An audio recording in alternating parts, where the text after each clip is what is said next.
It's hard, but it helps to know. Let's be real.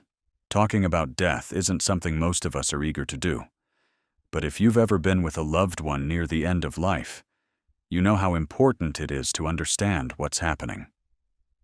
Being prepared doesn't make it easier emotionally, but it does help you be present, compassionate, and grounded when everything feels like it's falling apart.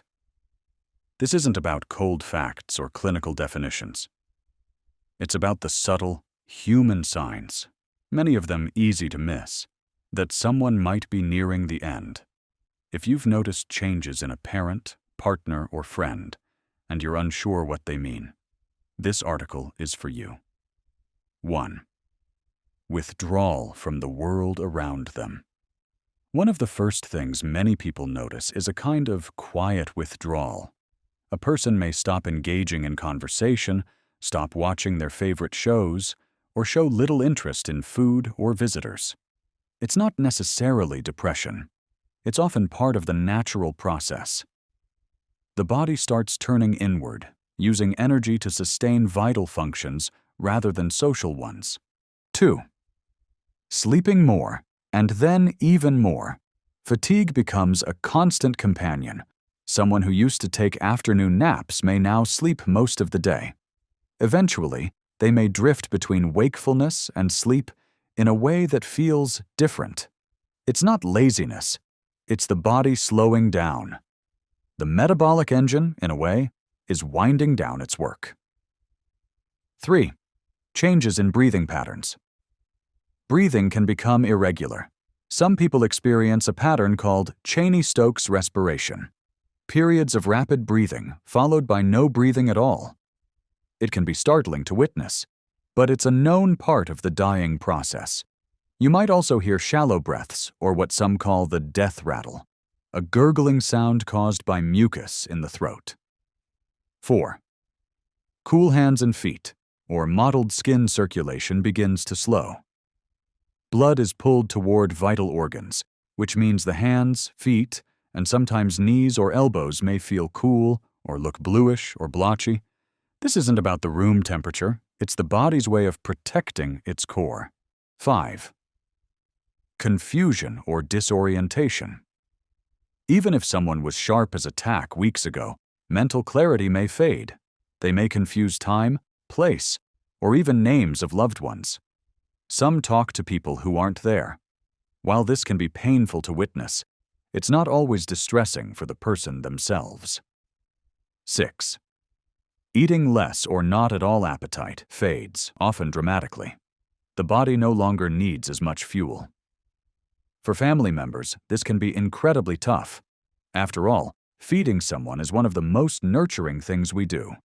But trying to push food can actually be more uncomfortable for them. 7. Decreased urine output, or bowel movements. As eating and drinking decrease, so does output. You may notice darker urine, or that they go less frequently. Sometimes the kidneys are beginning to shut down. It's not a failure. It's part of the natural rhythm. 8. Sudden burst of energy. This might surprise you. Sometimes people near death will experience a brief surge of energy. They may suddenly want to talk, sit up, or eat. Families often see this as a turning point, but unfortunately, it's often a final rally before the body lets go. Cherish those moments, but don't let them give false hope. 9.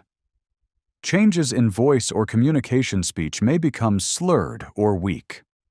Words might be hard to find. Eventually, communication might reduce to hand squeezes or eye movements. It's not that they don't want to talk, it's that they can't. And in those moments, your presence often says more than words ever could. 10. Unusual restlessness or agitation. Some people become fidgety or try to get out of bed even when they don't have the strength. This can be due to discomfort, medication effects, or simply the body's final fight against shutting down. It's okay to ask for help. A hospice nurse or palliative care doctor can often offer comfort-focused solutions. 11th. A deep stillness. As the body begins to shut down entirely, you'll notice a profound stillness. Breathing slows. Eyes may be half open, unfocused.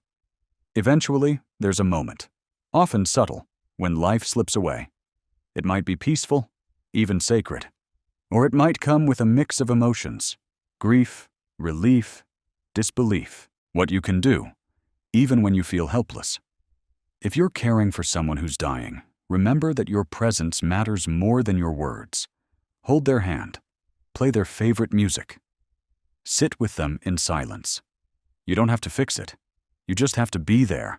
And don't forget to care for yourself, too. Watch your own sleep, nutrition, and mental health.